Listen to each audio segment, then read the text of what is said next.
lançamento da ECAN, finalmente. Finalmente, em dobro. Então, Vanderlini autografando. Vendeu bastante, tá bem pouquinho aqui, pelo menos a primeira remessa da revista.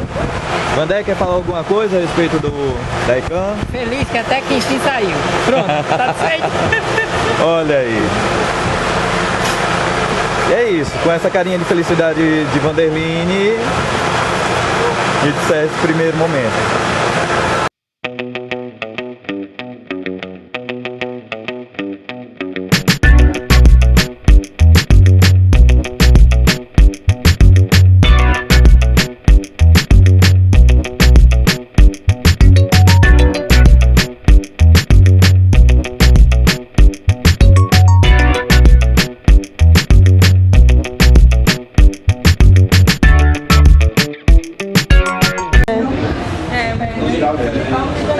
Te dar uma filmadinha rapidinho. Digitar pra me conhecer. Quando alguém fala de fulano, se tem alguma coisa digital pra me ver, tem. Eu vou olhar, é bom. Então, vou comprar. Pra saber se vale a pena entrar. Porque eu não tenho mais espaço pra estar colocando muita coisa não. Senão. Ocupa muito espaço também, né? Mas Pronto. eu sou impresso.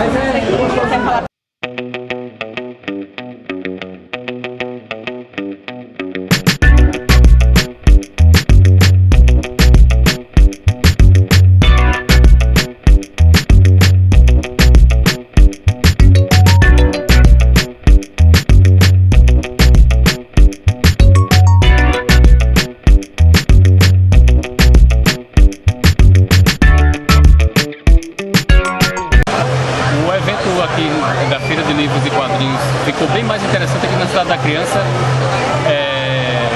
separado da Cientec. Por quê? Porque na verdade aqui vem o público verdadeiro de quadrinhos e livros, né? Então, ou seja, é um termômetro verdadeiro do evento. Isso não acontecia quando o evento era realizado na UFRN, que misturava Feira de Livros com Cientec. Bastante importante esse ano aqui.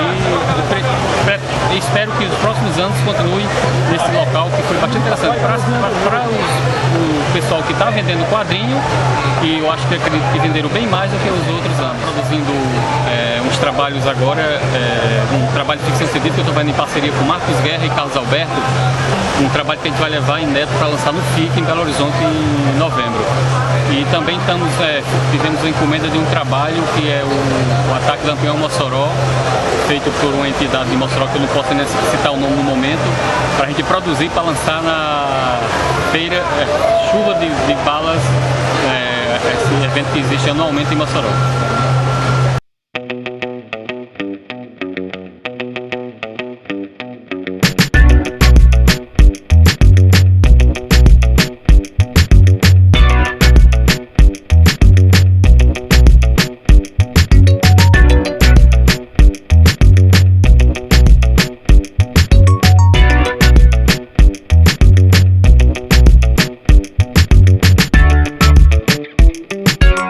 Ele vai estar em Mossoró. Eu cheguei já no final, deu para pegar o show do Leone. Vai estar lá no segundo dia da feira, dia 5 de novembro. Então vamos dar início aqui, tirar aqui rapidinho. Dar aqui início aqui a sessão de autógrafo. Que o Leone está se retirando. Não peguei uma musiquinha aqui mais uma vez aos nossos patrocinadores, Governo do Estado, Prefeitura de Natal, Lei, Djalma Maranhão, Câmara Cascudo, Senac, Sistema Fé Comércio, Unimed Natal, Sebrae, Café É isso, aqui é Academia Game Du, Fundação José Augusto, Capitania das Artes. E é isso.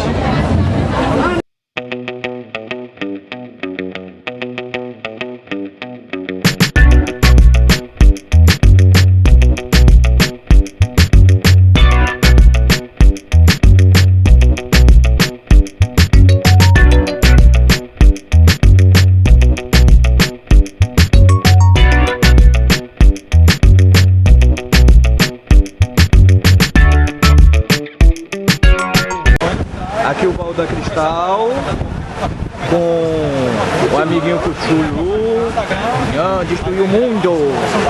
Que vão queimar o Universal. Queimar o Universal. Deixar o mundo Universal. Vamos se unir.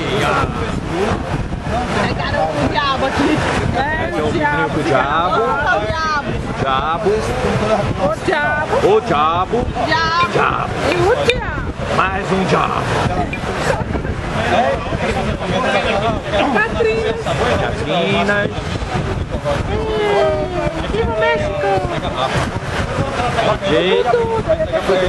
Ó, tem até bonequinho de voodoo. Fazer o vídeo do Bruno. Fazer o vídeo do Bruno. E aqui o Chucky. Oi, quer brincar? Quer brincar? Eu gosto de Brincar com a tesourinha. brincar com a tesourinha. O que é isso? Isso aqui da Coraline. Eu peguei emprestado para procurar o meu juízo. Eu perdi, não acho mais. Ei, perdi o meu também. Perdi o meu juízo. Todo mundo perdeu o juízo.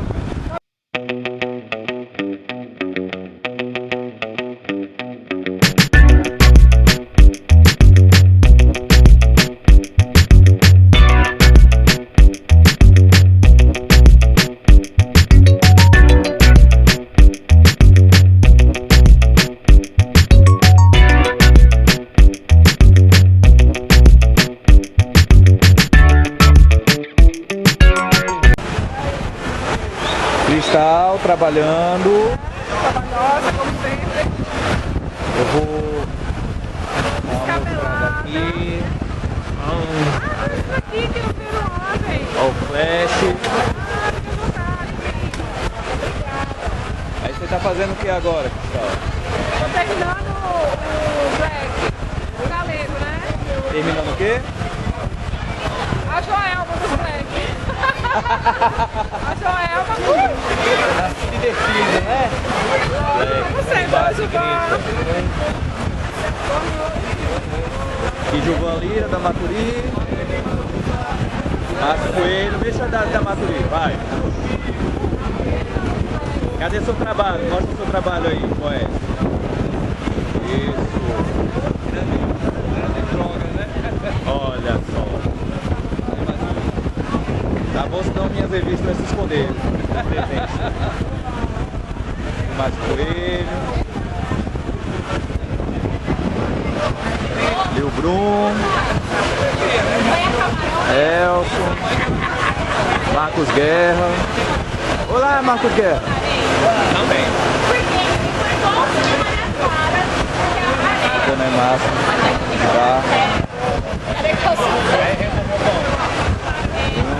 Tadã. Mercedes do Olivar.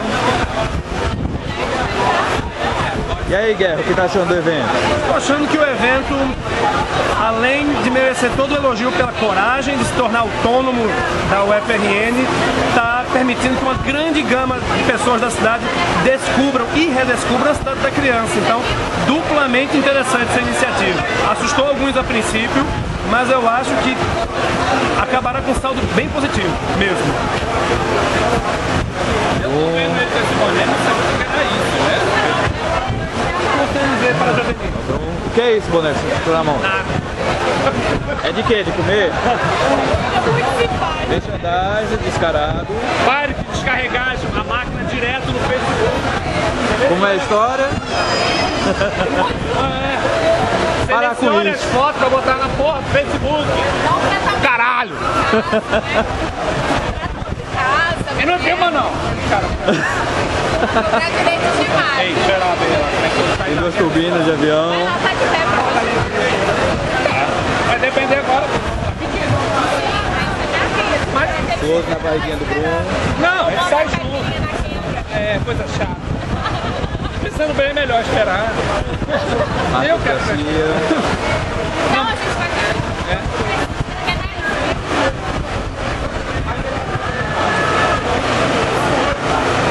Elson. E aí, Elson? Estamos na luta aqui, graças a Deus foi muito bom. Que trabalhos tem aí? Estamos com as Maturis, estamos com Cultura Indígena, meu livro Desenho de Sala de Aula, Jesus Miranda, História da Mulher e algumas dirijas do projeto de primeira edição. O que tá achando do evento? Além do trabalho de João Antônio, Corre Nova. É o que tá achando do Estou evento? achando muito bom, sabe? Eu acho que o cheque livre dessa vez contribuiu bastante para as vendas dos trabalhos. Eu acho que foi uma boa ideia. Eu acho que o local também eu acho bem melhor do que lá. Eu acho que o pessoal vem aqui só para isso, sabe? O astral, o clima é muito melhor. E eu acho que vai ser um evento que a tendência é crescer agora nesse local, sabe? Eu acho que funciona bem melhor que esse livro que em outro local. Dá uma olhada. E é isso, eu vou dar uma pausa depois.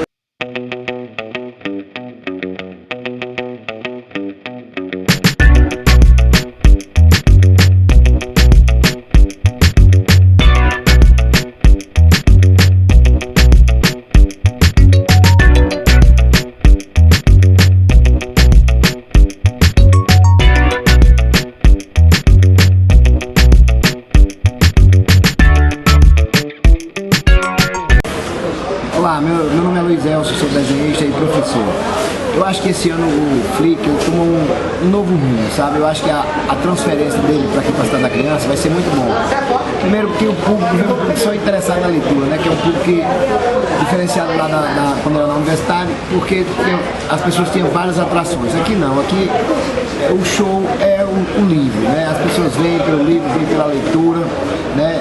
E o ambiente é muito interessante, propicia ao sucesso desse evento.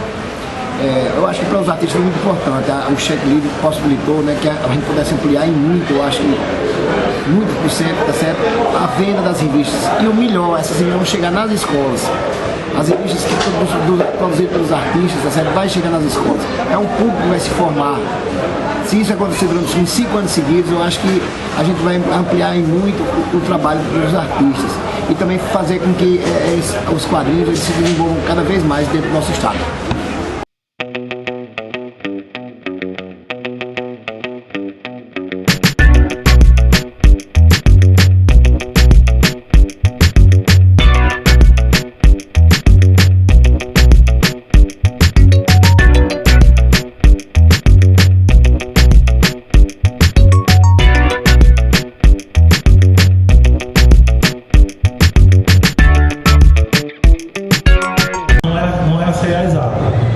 Cada local tem seu programa. Quem estava em São Paulo só via TV de São Paulo. As novelas eram regionais. As novelas começaram a fazer sucesso no Brasil todo em 70. Em 60 não. O programa era muito regional. E o cinema que realmente pegava o Brasil todo. Hoje é difícil você quebrar a televisão por causa disso. Porque as pessoas não saem de casa. O ingresso é caro. E o ingresso naquela época era muito barato. E realmente tinha cinema poeira. Quando eu fui fazer uma pesquisa, tinha cinema em Guarnós, Caicó, tudo canto. Sem contar as pessoas que elas pegavam o projetor e levavam o cinema. No caso da cidade, a gente fazia 16 milímetros. Ali é todo muitos anos, eu estava 14 anos, a gente chegou o Telescope, que era aquela máquina grandona, a capa. E o filme ficava em cartaz 5, 6 dias lotado no cinema. E eu fui também um usuário desse televisivo, universidade, que chegou a primeira televisão na casa do cara mais rico da cidade. Primeira televisão à frente da casa, era lotado de gente para ver, gente maus coragens, e a gente ia no meio. Aí tirou a segunda televisão, aí se dividia. Aí, dependendo do gosto do pessoal, Isso em que ano? Em determinado horário, as pessoas se realizavam. Então eu fui assistir esse negócio, eu fiquei na novela. Isso em que ano? Isso da década de 70. Acho que foi em 80 que começaram os prefeitos, para dizer que eram bons prefeitos, botar a televisão nas praças. Mas eu estava aqui também na década de 70. Em 70 já? Assisti durante o Rio, o IPV, Gilda Selvas, nessa época. Na próxima cidade tinha uma TV que em determinado horário eles fechavam, botavam cadeado, mas ninguém roubava não. É interior. Aqui no interior não tinha isso não. Muito legal. A gente não botou muito no Natal por causa disso, porque a gente achou pouco material até jornalismo. Mas São Paulo, a gente encheu muito. Tem outra coisinha que vocês vão reconhecer no álbum de figurinhas, revistas da época que a gente botou. Vai ter várias bancas, etc. E eu só consegui isso devido a livro de jornalista. Porque livro de história não tem. Realmente eu falo pessoal de história e eles, e alguns dizem que realmente tem que se mudar para o mesmo viés de como abordar a história, né? Mas por imagem, que até tem um estudo lá, um núcleo de imagens, né, do departamento de história. Agora sim, para não ser tão chato polarização, minha segunda pergunta que eu escrevi por aqui, que é, eu apoiei vocês no cartaz, tarde ou não porque a grana estava contra, mas pelo menos cedo ou tarde é bom. Vi uma matéria de vocês excelente e uma coisa que eu me perguntei na hora, que apesar de vocês darem assim um vídeo de vocês muito claro, bem feito, parabéns para o grupo. Apesar de eu ainda estar treinando mais do que vara-verde, você está mais natural do que ele. Eu estava muito mais nervoso que ele. Tava. Eu ainda não desfaço, mas assim, como foi que assim, você, roteirista, o Wendel e tal, o Wendel provavelmente você deu muitas referências ao Wendel para chegar à fórmula, né, de como é que ele iria fazer o álbum, né, no caso. Assim, como foi esse trabalho de um desenhista? O meu trabalho com ele é bagunçado porque o meu roteiro é bagunçado. Eu escrevo a história, aí depois eu separo a história por capítulos. Sim. Esse capítulo vai ter isso, esse capítulo vai ter aquilo. Aí, naquele separamento que eu faço, aí eu faço separação das páginas, para depois botar os diálogos. Sim. E eu sempre deixo ele do livro. Ou seja, naquele capítulo, naquela página que tem 28 quadros, só tinha 6. Deve ter ficado todo. Aí isso dá problema para o letrista, que é Bruno. A gente pega um cacete feio porque ele fez, velho, eu não estou entendendo botar os balões, aí você vira. Só que não, eu tenho que mudar o roteiro. Depois que ele faz a página, tem que mudar o roteiro, botar as letras no balão, no quadrinho certo, para ele poder ver. Que fica complicado. Agora eu sempre passo todas as mensagens para ele. Em cada mês, em cada capítulo, ao longo desses meses, eu fiz, olha, esse é os capítulos tal, esse é o vídeo da luta Teto Marino, esses são as fotos dos pessoal de lá, para eles poderem entender. Para poder chegar lá. Só que eu deixo ele bem livre, sempre poder escolher. Vocês vão reapresentar o projeto Cartaz, como ele está preocupante, assim, qual a expectativa que você tem para conseguir imprimir esse papel? A gente, assim, eu botei no Cartaz não pensando no Cartaz. Eu pensei botando na visibilidade. Que, aqui entre nós, eu achei que não teve nenhum, porque eu acompanhei o Twitter do Cartaz e a página do Cartaz, e eles não botavam nada. Teve um projeto que, inclusive, foi colocado umas 3, 4 vezes, e o nosso eles nunca comentaram nada na página deles. Lá no Universo HQ, eles comentaram lá, foram muito baratos. As páginas de quadrinhos foram muito mais solistas que o Cartaz. Bigorna. Só que o que aconteceu? Devido às páginas, eu sempre digo, foi as páginas, não foi o Cartaz. 2 editoras se interessaram. A gente mandou para as 2 o roteiro e as páginas, e uma deu resposta positiva. Legal. Então, independente do Cartaz ou não, a gente já ia lançar, porque a gente tinha guardado dinheiro para lançar. E tem também o Kikante, né, cara? Quase ninguém. Tem o Kikante e tem um novo agora que é Vaquinha, se eu não me engano. Acho que é Vaquinha, tem um novo que é Vaquinha. Legal. O trabalho do Wendel é um ótimo resgate histórico. Ele assim, isso aqui é fantástico, de Mário Wendel. E o que a gente percebeu, porque eu a gente sempre erra. Esse é o ano da Segunda Guerra Mundial, a gente não pensou em nada. Quando a gente lançou esse quadrinho, foi ano passado na outra Flip, que eu dei ideia para ele deu sinal verde, a gente começou a fazer, e por coincidência, Magnífica 70 foi lançado, está tendo um bocado de palestras sobre os anos 70, e é justamente o trabalho não é de 70. Tanto que o nome do quadrinho é Os Anos que Estão por Vir. E a gente foca mais na amizade deles do que no cinema, embora bote o cinema também pinceladas. Mas já é uma abertura para lançar esse, e se der certo, lançar o segundo, e se der mais certo ainda, lançar o terceiro. Com certeza.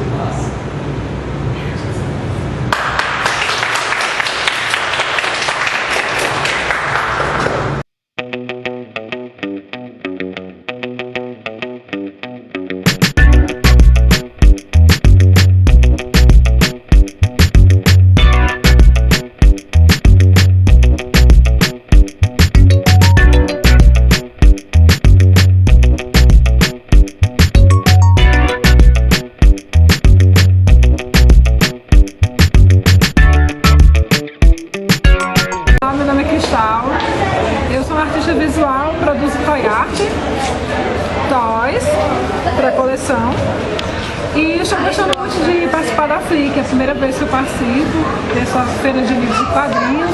E assim, estou gostando bastante, é bem legal, foi muito bem visitado. Recebi várias encomendas, muitos elogios, consegui expor meu trabalho, consegui visitar os meus amigos também que estavam expondo os quadrinhos e literatura. E tá maravilhoso. Eu espero que outros venham cada vez mais, valorizando os artistas potiguares. E é isso aí.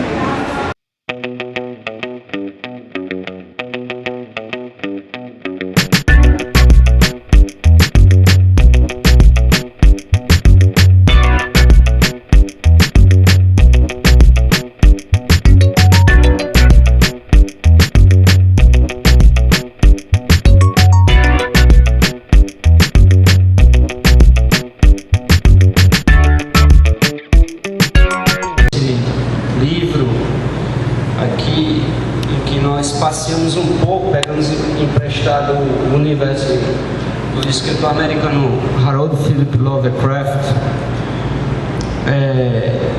E esse projeto surgiu a princípio por nós trabalharmos tanto com a ficção científica quanto de terror também, né? Digamos que é nossa praia, né? E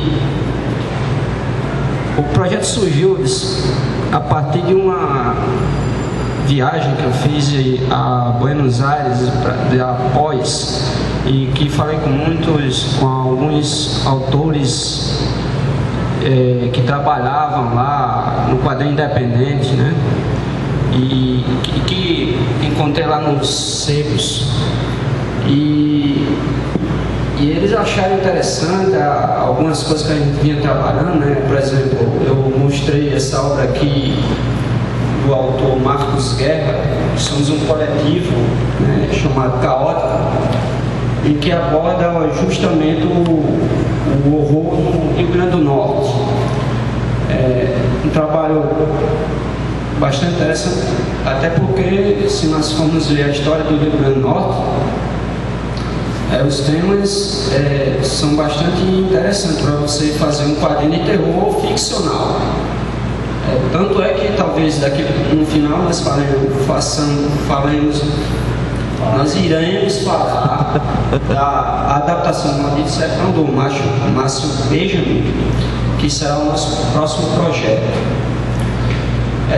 Enquanto eu estava na Argentina, conversando com algumas pessoas lá, eu notei que alguns interesses interessantes em termos de literatura que a gente tem em comum.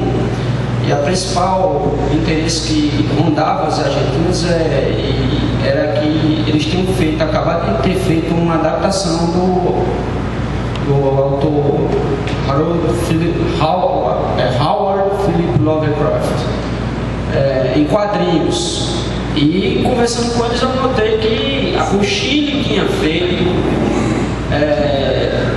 a Bolívia tinha feito, o Paraguai tinha feito, o Chile tinha feito, todo o Cone Sul tinha feito, mas tinha um país que não tinha feito. Como sempre, somos os últimos a fazer as coisas, que eu digo assim, principalmente quadrinhos.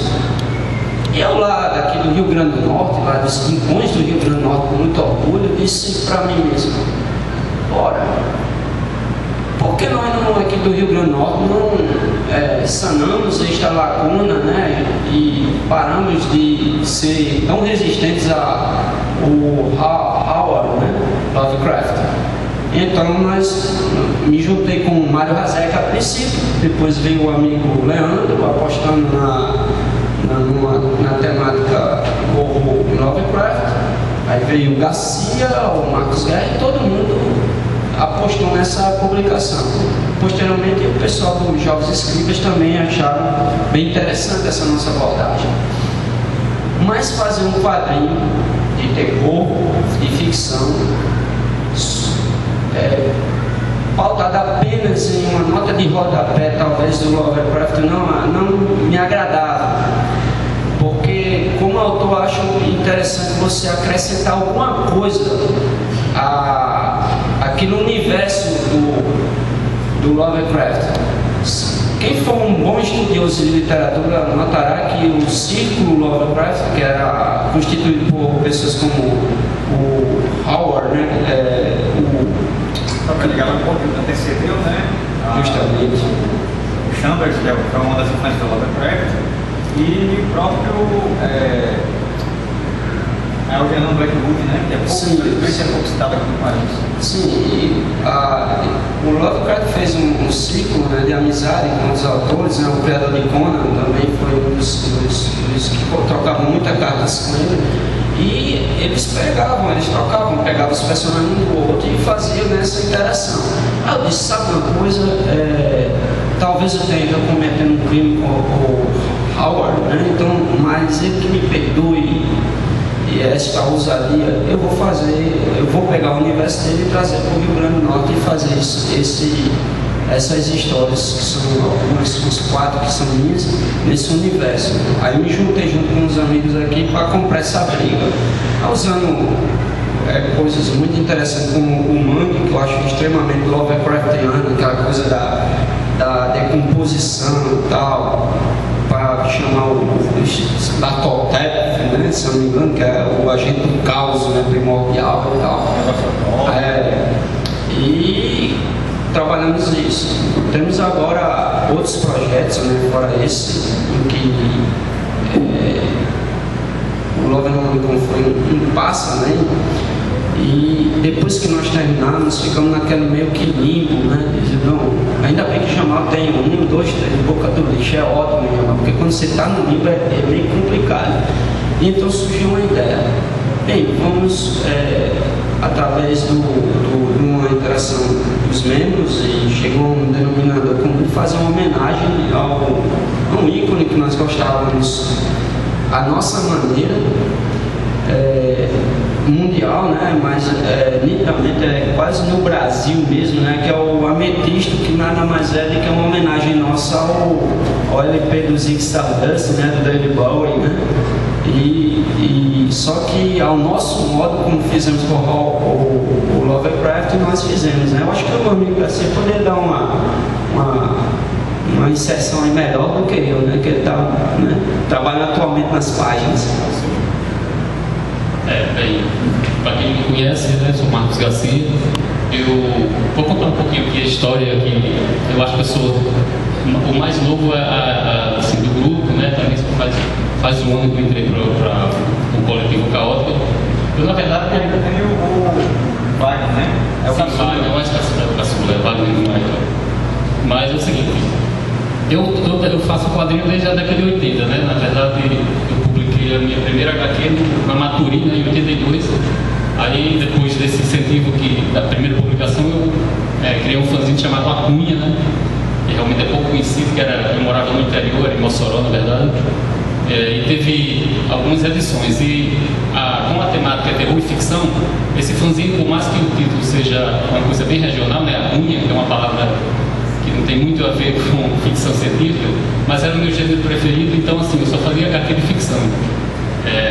Aí, tipo assim, foi pela questão do terror e da ficção, assim, do coletivo, né? Eu entrei com a ideia desse projeto de fazer o Ziggy Stardust, do David Bowie, que na verdade é uma epopeia, né? É um álbum que as faixas contam uma história, né? De um alienígena que vem para a Terra e ele se vicia, entra numa banda de rock, usa drogas, se vicia e até chegar a se suicidar, né? Só que na verdade a gente não usou apenas o exemplo do alienígena que vem para a Terra, é um ídolo do rock, um popstar, e se vicia e morre, né? A gente na verdade fez uma coisa, né? Que na verdade não foi que fiz o roteiro, na verdade é Marcos Guerra, que é outro componente, que na verdade é o responsável por a maioria dos roteiros do grupo. Assim, eu não posso falar exatamente assim a fundo do roteiro, né? Mas a ideia central é essa, né? Na verdade a gente fez uma livre adaptação desse álbum do Bowie, que é Ziggy Stardust. Na verdade a tradução seria Ziggy Stardust e as aranhas de Marte. A gente usou Ametista, o pó de estrela e os escorpiões de Júpiter, né? Para que exatamente não usasse, não tivesse problemas com direitos autorais. E A história se divide em 5 capítulos e cada membro do grupo, né, fez um capítulo que na verdade faz o conjunto da obra, né? E tem umas imagens que está sendo passada aí, que essas são umas produções antigas que eu trouxe aí de amostra, né? Que vai chegar, acho que aí é o nome que a gente falou do terror há pouco. Isso é uma obra que vai ser lançada em 2016, já está pronta também pela Caótica, né? Que é uma história, falar rapidinho, que é uma história de Natal sendo atacada pelos nazistas na Segunda Guerra, né? Ficcional, né? É uma distopia, né? Já está pronto esse trabalho, já está realmente falta só ser publicado, e aí começa o slide do Ametista. Esse aí é o meu capítulo, que na verdade é lápis meu, mas arte maior do Carlos Alberto, que está presente aqui, que é outro membro do grupo. As cores é do Vitor Negreiros, que é também daqui do estado. Fantásticas as cores deles aí, as cores. Essa parte do show, né, do Ametista, a versão cabelo vermelho assim, porque o camarim do rock, né, o Paulo. Passa aí a palavra aí para Leandro e vai passar o capítulo dele aí.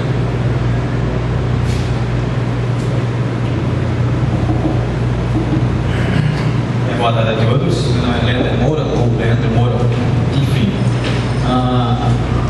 A Caótica já existe há quantos anos? Acho que 9, 6 anos, 7 anos, né? É essa média. Isso.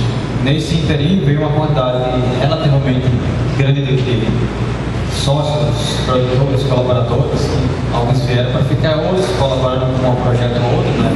Publicávamos online. E oficialmente a Caótica conta com 9 membros que trabalham diretamente com as produções do próprio grupo e também carreira paralela, seja por livração de livros, palestras, oficinas, dando aula também, no caso do Garcia e do Carlos Alberto Galego. E nesse meio tempo a gente também produz o nosso álbum oficial, que infelizmente não deu certo no Catarse, que era o Ametista Bola Estrela. Eles acabaram de mencionar, que era uma espécie de divindade que viria ao planeta Terra com o intuito de salvar da alienação, resumindo de modo geral. E também tivemos a oportunidade presente depois do Evangelho Segundo o Sangue, a obra que teve a honra de fazer com Marcos Guerreiro, durou simplesmente 4 anos. E depois dele veio a oportunidade de trabalhar com os escribas. Na verdade, a editora Jovens Escribas queria há muito tempo atrás lançar um selo só para quadrinhos, Escribas do Quadrado. Quando o FIAI veio com a proposta de lançar o aliás, o Evangelho, acabou não dando certo, publicamos de maneira independente. E quando nos foi perguntado sobre a próxima obra a ser lançada, o que a gente tinha para lançar, estamos produzindo, e nós apresentamos o Lovecraft, que era um tributo ao HP Lovecraft. O Renato mencionou, nós aqui no Brasil ainda não temos nada relacionado ao Lovecraft diretamente, que fizesse uma homenagem ao trabalho do escritor, que influenciou uma geração e acaba influenciando ainda hoje, escritores, poetas, músicos, cinema também, a música de modo geral mais relacionada ao metal, e a arte também, a arte fantástica, assim como Edgar Allan Poe, o próprio Chambers, do Verde e Amarelo. E vimos que foi muito bacana lançar com os escribas. Está tendo uma repercussão legal os projetos, assim, já foram lançados, se não me engano, em março deste ano, e já está correndo o país. Assim, coisa assim, mais bacana talvez de editora é a questão da distribuição. Você sendo independente é uma dificuldade enorme de você lançar o seu material, fazer com que as pessoas comprem e vendam no boca a boca, façam divulgação do material, enfim, que ele ganhe vida, né? Aos seus gols maiores. E para nossa surpresa, um dos livros que na época um pouco mais do Lovecraft, eu acabei achando o Maldo do Sertão.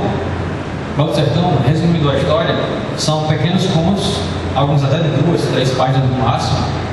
O Márcio Benjamin, que está neste exato momento também batendo papo lá no stand Jovens Escribas, e ele trata sobre toda a metodologia relacionada a vampiro, sem cabeça, papa-figo, o folclore bem mais específico ligado ao sobrenatural. uma das coisas que o Gilberto Freire fala no seu livro Assombrações de Recife Velho, eu acabei de ter honra de ler, infelizmente, depois de procurar acho que uns 2, 3 anos, estava esgotado já. Ele fala um pouco disso, que principalmente Recife, que é uma das mais antigas do mundo, do Brasil, que você tem uma Recife relacionada à urbanização, à ideia de fundação de cidade, mas também tem um Recife sobrenatural. É uma coisa que Natal e no país inteiro, isso é muito, às vezes até ignorada. As pessoas esquecem dessa coisa mais relacionada à tradição oral, às histórias que nós ouvimos de nossos avós, nossos tios, das tias, a coisa que encontra essa coisa de rede social, de internet, não sei o quê, de tempo todo com o celular, você acaba esquecendo de conversar pessoalmente, de chegar no barzinho, ou na calça de um colega, na casa e conversar sobre. Lembra muito de quando criança, Renato com certeza, Garcia, acho que vocês também, ouviram muitas histórias de Trancoso. Então essas coisas ficaram no imaginário, né, de cada um de nós, e isso acaba influenciando nossas criações também, seja no terror, na ficção, na comédia, no drama, enfim. E nós tivemos a surpresa de convite para adaptar essa obra dos quadrinhos. Vai ser o nosso próximo projeto com Jogos Escribas para o ano que vem. E vou passar, senão vou falar mais, falar com o Renato e assim por diante. Bem, é interessante falar, o tema sobre quadrinhos no livro Renato, que aborda tanto a ficção, né, como o terror. É porque me lembra uma passagem do Lovecraft que ele fala justamente que qual o interesse de trabalhar terror, né, em quadrinhos principalmente, e a fala dele é muito interessante porque me permitam falar aqui pelo menos a página inicial, que ele dá um depoimento bastante interessante na introdução, que diz: a emoção mais antiga e mais forte da humanidade é o medo. E o tipo de medo mais antigo e mais poderoso é o medo do desconhecido. Poucos psicólogos contestarão esses fatos e sua reconhecida verdade deve estabelecer para todos os tempos a autenticidade e dignidade da ficção fantástica de horror como forma literária.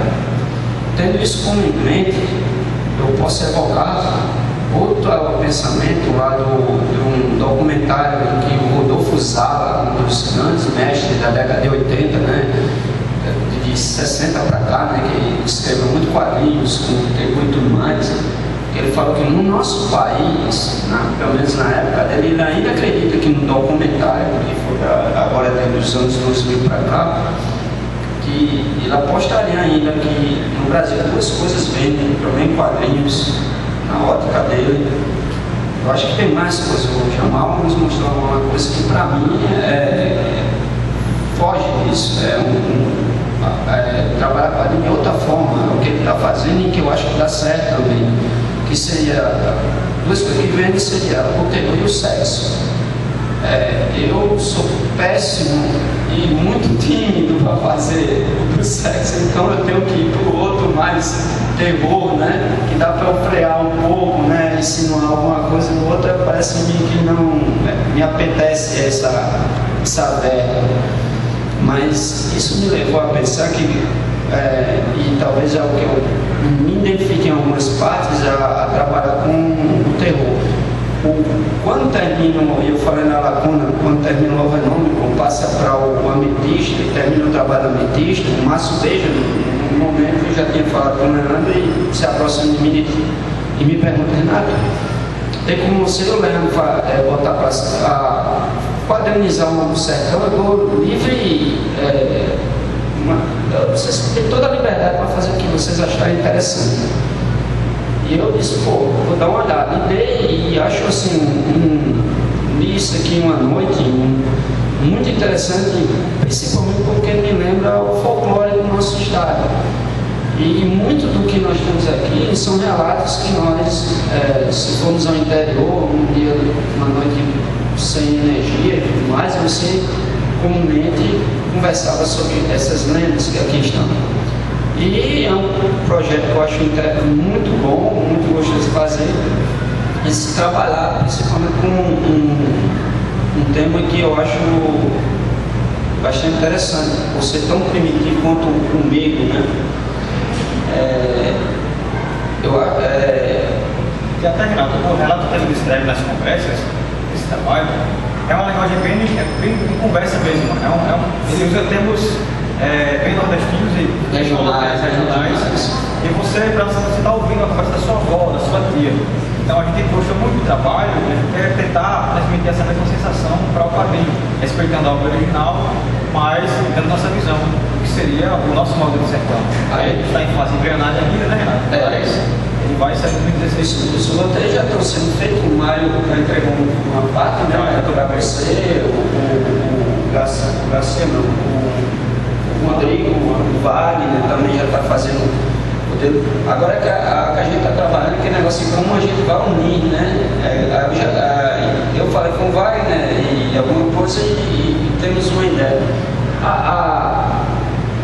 Isso também leva a outra questão também agora, a questão da ficção, né? Porque nos perguntam geralmente sobre. Eu estive pesquisando uma coisa muito estranha, né? Não sei se vocês escutaram, já chama futurismo gótico. Já ouviu falar disso? Isso tanto em literatura quanto em quadrinhos. Eu trouxe para quadrinhos esse termo. É quando você alia o terror ao que nós chamamos de ficção científica, né? Acho que o melhor exemplo, talvez, disso do futurismo gótico, para você ter uma ideia assim, meio que básica, é Alien, o Oitavo Passageiro. Né? E existe outro, né? O Event Horizon e outros exemplos.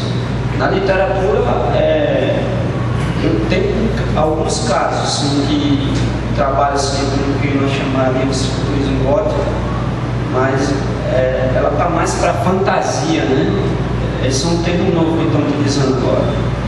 E são projetos que talvez a gente, a outra vai trabalhar, né? No caso do Garcia, né? Que tem esse projeto bem interessante. Né? Quer falar o nome dos seus projetos? Na verdade, o projeto que a gente tá, na verdade, já está acertado.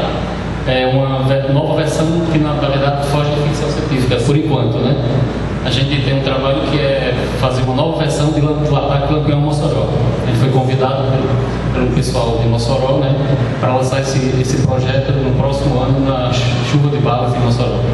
Aí a gente já está finalizando o roteiro, eu e Carlos Alberto estamos desenhando, né, o trabalho. Assim, paralelamente a esse, a gente tem outro projeto de ficção científica, né, que também é um roteiro do Marcos Guerra, que é o roteirista oficial do grupo, né, que é uma ficção científica que, na verdade, ainda está em projeto sendo finalizada, né? Mas, assim, existem muitos roteiros engavetados, né, que a gente, na verdade, está só esperando o momento certo para colocar em prática. Mas, assim, concretamente mesmo, essa versão do Lampião Mossoró. Eu acho que a gente poderia abrir agora para alguma pergunta aí, se quem tem algum questionamento a fazer sobre algum projeto, algum texto e tal. Fica bem mais interessante a gente interagir vamos conversar mais. Conversar com vocês aí. A gente já falou. Alguém. Falei. Jamal. Como foi? Como Potiguares? Assim, eu gosto muito do Lovecraft também.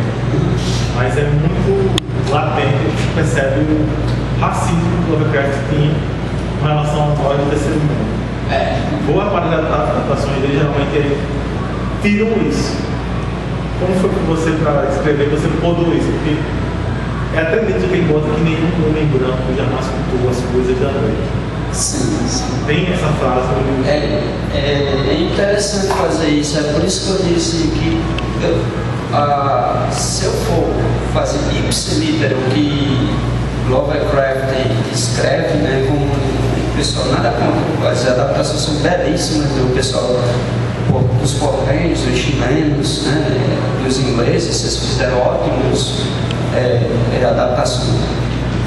Entretanto, acho, independente da postura, se o Lovecraft nitidamente ele é muito questionado sobre o racismo no que ele escreve, né?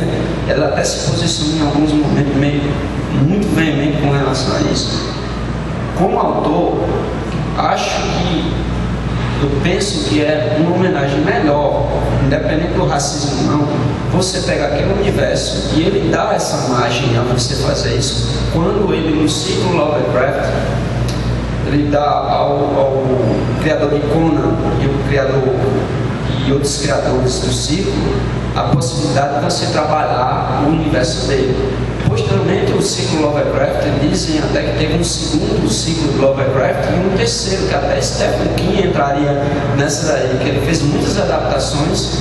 Por exemplo, isso é um filme, mas eu li o conto original, A Névoa, né? The Fall, né? Tem duas versões, uma é do Carter e outra é do Darabont, né? Que pegou o mesmo roteiro do Stephen King e adaptou.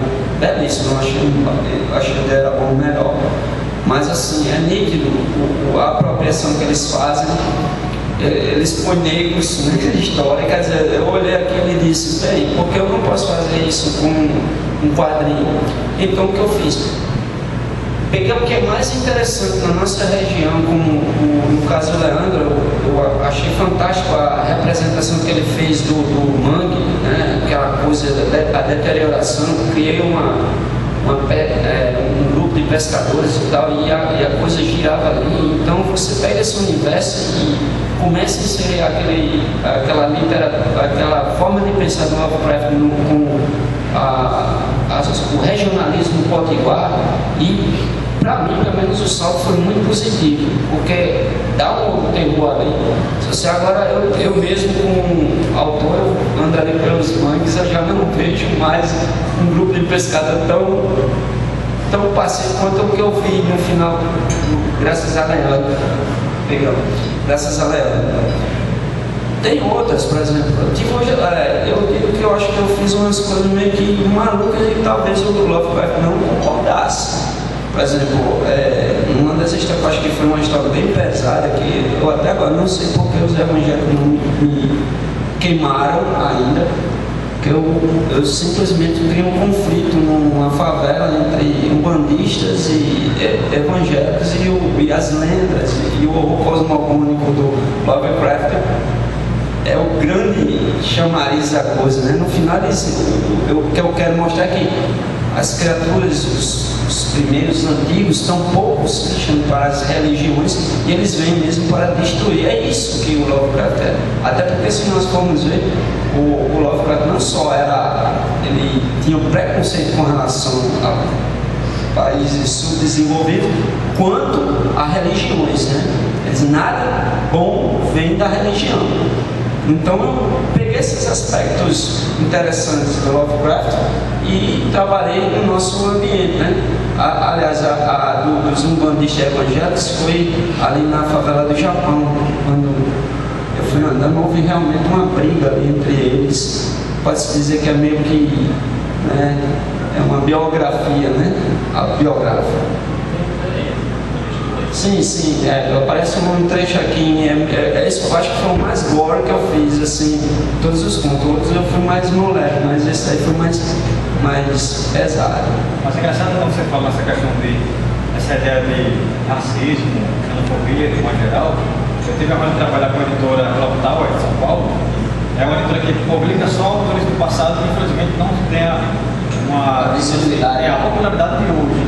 Teve a honra de fazer a capa da Linha Amarela, que é um dos caras que influenciou o Chambers, né, o Chambers, e rendeu um convite para ilustrar o livro Mundo Sombrio, que vai passar já aí, que é do Robert Rinaldi, que é o autor de contos. Eu me tremei todo quando eu recebi o convite, mas eu ilustrei todos os contos. Foram 16 contos, preto e branco, tem algumas cenas aqui, e alguns coloridos para promover o livro. Ele está sendo financiado, ele é uma espécie de pré-venda e crowdfunding, como cartaz, mas tem uma data limite para abertura e fechamento, se não me engano, vai até o dia 8 de novembro. Agora vai ser uma única tiragem, ou seja, limitada, quem comprou, enfim. Mas assim, o que é engraçado é que o Lovecraft e o Howard se correspondiam, eles eram amigos. E assim, quando eu li os textos para fazer as ilustrações, algo você percebia nitidamente, que é o Chambers. Também a ideia de preconceito, você via, isso era muito claro. Aí você lê e você pensa, não, acho que quem escreveu isso foi o Lovecraft, mas era Howard. Então parece que era uma época em que você tinha uma espécie de modinha de alguns escritores que tinham essa coisa de, não, o negro tem que ser marginalizado, a religião. É engraçado porque é estranho. A minha preocupação com o conteúdo ilustrado, pronto. Esse é o das primeiras ilustrações do livro que eu fiz. São 15, não, 16. Então, cada dos 16 textos, eu diria que uns 4 ou 5 tem uma coisa bem ferrada, assim mesmo. Quando eu li, eu falei, nossa, é assim mesmo? Será que é? Eu tentava assim fazer respirar fundo e tentar adaptar o texto de maneira que a imagem não fosse tão descarada. É bem complicado, mas assim, é uma coisa que parece que daquela época, os autores tinham uma coisa, não sei. Não era moda, é porque era aquilo mesmo. O imperialismo inglês era se dominava o mundo, tinha toda uma naquela época. No contexto geral, dizia isso um pouco também. Isso aí, né? Essa aí foi mais agora que eu acho que eu fiz. Essa parte foi eu que fiz e o galera finalizou. Agora cá entre nós, a parte da caveira com a terra foi a coisa mais maluca que eu fiz até agora. Nitidamente ela está abominando a terra, né? Não sei, tudo que eu fiz de maluco no Lovenômico não chega nem a isso. Mas eu estava só desenhando, ainda bem. E o engraçado do Lovenômico é que assim, a preocupação que o Renato, eu, o Mário Razek, infelizmente não podem comparecer, de modo geral, todo mundo, a gente queria fazer uma coisa que tivesse a nossa cara, que tivesse os nossos trejeitos, mas que fosse uma homenagem direta ao Nova Prévia. Eu mesmo, quando comecei a fazer com o Renato deu o roteiro, Renato, vou fazer uma sessão de fotos com alguns amigos, com os meus pais, eles aceitaram. Sim, como referência para a gente ter essa representação do lugar onde a gente tinha. Eu acho que isso ficou. Eu sempre dizia para o Leandro, já que é uma homenagem ao Lovecraft, porque a coisa é o seguinte: eu li a arte de escrever do Stephen King, ele falando sobre adaptações do cinema dele, perguntando um pouco se ele não tinha a neura, né, de adaptarem filmes dele. Ele olhou assim para mim e disse: desde que não façam coisas extremamente horríveis, para mim é uma homenagem. Para mim, eu não tenho problema com isso, né? Eu não tenho neura com isso. E é isso que, pegando essa declaração de Stephen King, eu acho que, independente dele do Howard achar ser preconceituoso, mas observe a quantidade de tempo que ele faleceu. E ele faleceu totalmente com anonimato. Essa modinha que está aqui, isso é moda de agora, porque na época dele ele morreu totalmente anônimo. O único exemplar que eu não me lembro a obra, só foi impressa 100 mil, não, nem foi 100 mil, foi 500 exemplares, que não é nada, e morreu no tempo. Então imagine essa quantidade de homenagens que tem aí, que ele vem, se talvez tivesse foi isso que ele está conhecendo. O problema é que estão me reconhecendo, mesmo depois, né? E grandes autores é isso, eles só são reconhecidos após, né? A obra toda feita, né? Músico, escritor, enfim. Nós somos praticamente autores póstumos, igual Nietzsche, né? Eu tenho certeza que não sei, como ele diz, né? Eu não seria entendido pelas pessoas do meu século, mas para o século posterior, né? E hoje em dia, pelo que eu vi, ele está sendo extremamente requisitado, lido e comentado. Eu acho que a melhor forma de nós prestarmos essa homenagem dele foi justamente fazer esse link com a nossa realidade, né? Eu acho que fazer o link com a obra, né, e homenagear um autor, para mim é isso. Eu espero que quem tiver lido tenha gostado dessa maluquice toda, né? Tem mais alguma pergunta?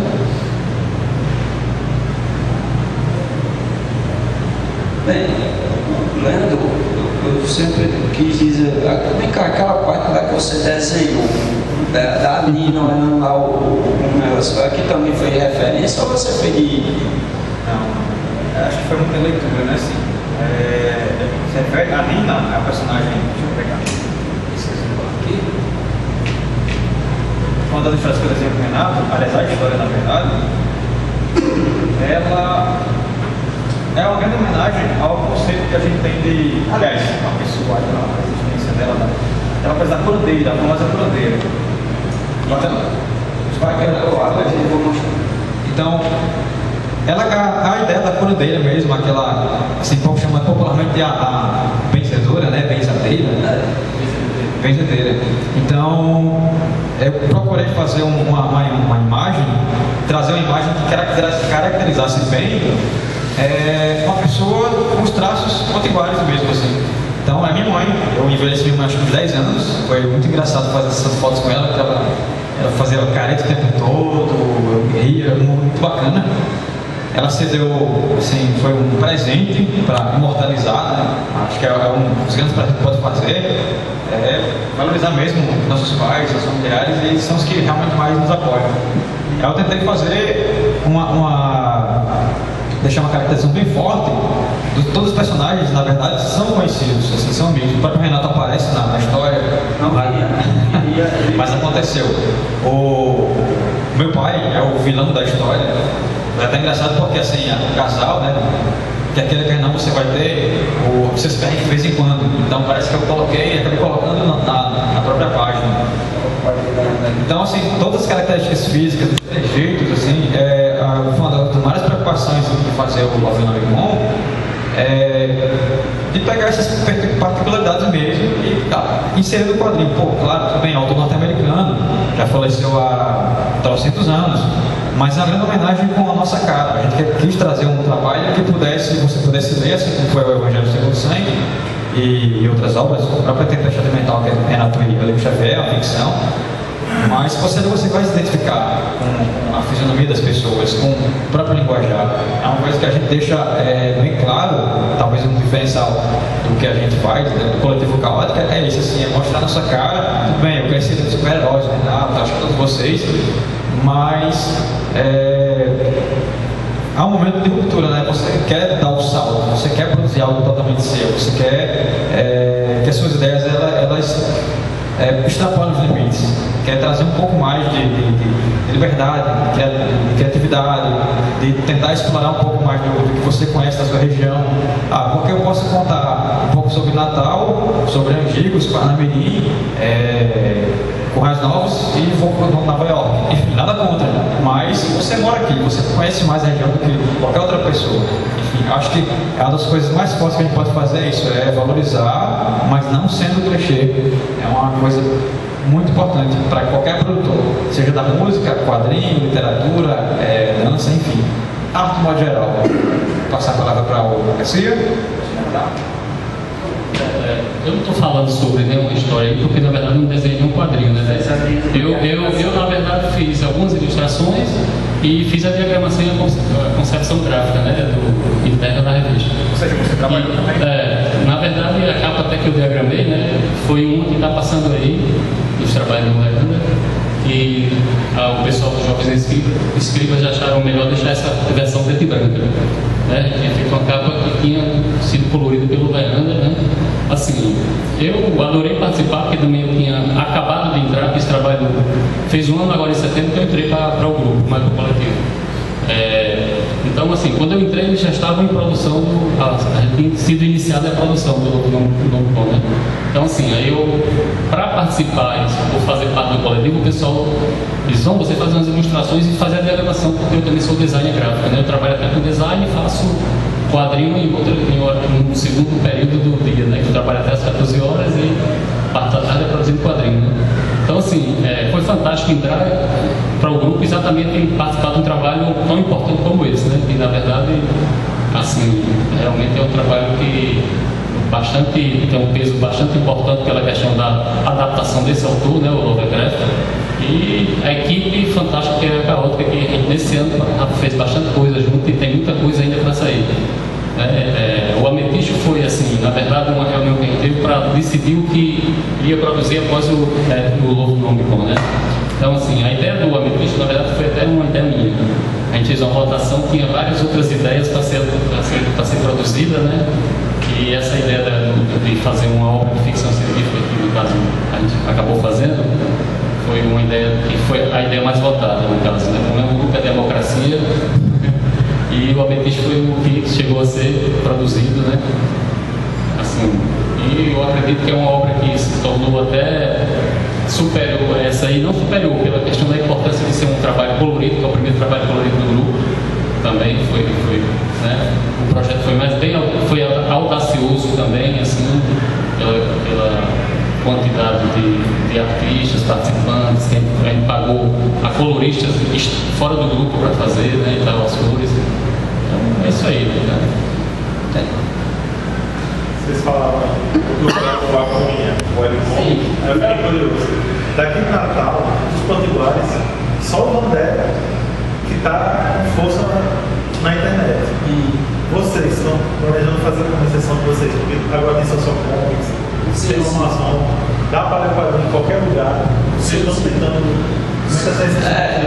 O próximo ano vai ser eu acho que vai ser um bem duro de trabalho, porque nós estamos fazendo, primeiro tem que fazer um blog, né, para estabelecer uma página própria, né?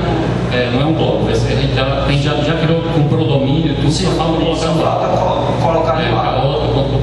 Na verdade, a Calca começou como uma iniciativa na web, né? Uma sessão de quadrinhos da revista 14. E de lá ele acabou crescendo um pouco mais e virou selo de quadrinhos independente e uma loja além da escola de arte, né? Então, foi uma coisa que a gente acabou abandonando na época, o blog e a sessão, o site fechou. Então, a gente acabou produzindo, depois do Evangelho do século XX, pensando em forma de imprimir. E isso acabou, atualmente, percebendo a coisa das redes sociais, Instagram, Facebook, Twitter e por aí vai, além da Social Comics, a possibilidade de voltar a publicar na web e também de forma impressa. É uma coisa que para o ano que vem, 2015, provavelmente vai ser assim, uma parceria bacana. Diga-se passagem o seguinte, uma coisa que é legal, pelo menos no Grupo Caótica, é parcerias. A gente não só se resume ao nosso grupo, nós trabalhamos, por exemplo, tem uma parceria aí com o José Nis, né? Pode ser que a gente trabalhe com outros membros que não seja da Caótica, tá entendendo? A gente trabalha junto, por quê? Porque a ideia é que há um rodízio, por exemplo.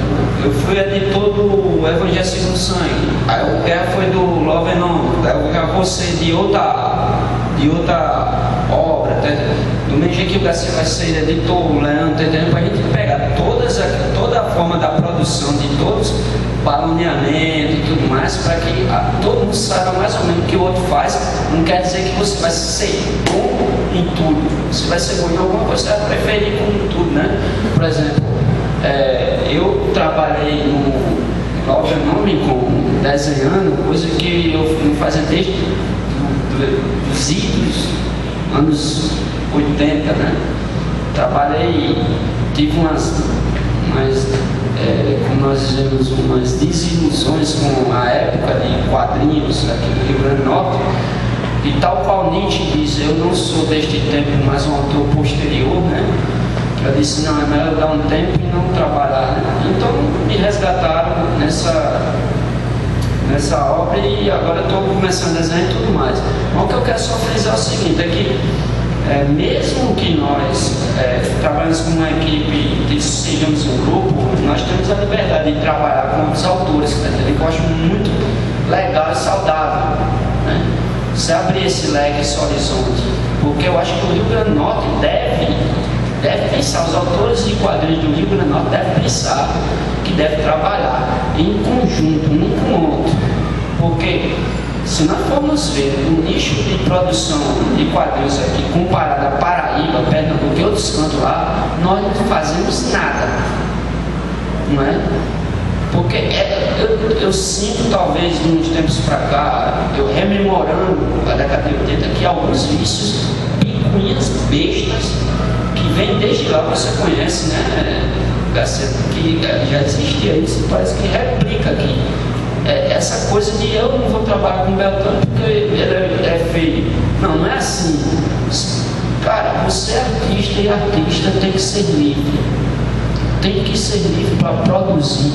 A história do cara é boa, faça. Conta uma história, uma história extremamente instigante, que resgata uma parte uma história do cinema brasileiro, também a parte das lutas livres, né? Eu me recordo, né? Eu sou de 72, então eu era ainda muito criança, mas no final de 70 ainda tinha requisitos disso. Eu lembro do Danny Boy Marinho dos Trapalhões, né? Sim, sim. Ele foi no Chapadão. Dos Trapalhões, né? Isso. Eu assisti. Aí, quer dizer, a gente não pode fechar formas de linguagem. Eu discordo, como eu disse com o Zala, não é só terror, é outras coisas, né? Isso daí, pessoal, o horizonte é o limite, né? O céu é o limite para os quadrinhos potiguares. Eu confio muito que vai ser muita coisa boa de todos nós. Eu espero que vocês tenham gostado desta nossa conversa sobre este universo ficção e terror, né? E não tenhamos matado você de tédio. Eu queria só acrescentar o seguinte, que ele comentou aqui, né, que o grupo trabalha, qualquer membro externo e tudo, que não seja da Caota, mas também lembrando que o próximo ano a gente tem muito trabalho autoral, né, assim, individuais, o Helder tem um trabalho autoral para lançar, eu tenho outro, o próprio Renato, né, assim, a gente fez muito trabalho com todos os grupos participando, o Novo Nomicon, o Ametista, Maldito Sertão, né, vários membros para participar, mas estamos também com os trabalhos autorais para sair em 2016. Eu tenho uma parceria com o José Nis, né, que eu estou trabalhando com ele, com o Wagner, né, e o Mário Razeca, mas isso eu espero que depois de terminar isso a gente trabalhe com outros autores, até porque é legal isso aí. Né, é uma obrigação. É uma obrigação. É uma obrigação. Obrigado por este momento. Agradecido a todos. A gente só tem a agradecer a paciência de vocês de estarem aqui, né? Para ouvir mesmo, assim, não, os caras vão falar só besteira, os caras são enjoados, são antipáticos, mas vocês conseguiram pessoal, e também, agradecer mesmo. E eu tenho que dizer também, pessoal, olha que não é porque a gente trabalha de terror que a gente seja pessoa ruim, não, a gente fuma pra caramba, né? Tomar uma cervejinha, né? Como um negocinho, conversa sobre a vida, né? Sobre as namoradas, sobre o universo, né? Tem até amigos nossos que jogam cartas de tarô, né? Depois, quem quiser saber, pode nos aguardar depois. Agradecer. Isso aí. Valeu, pessoal.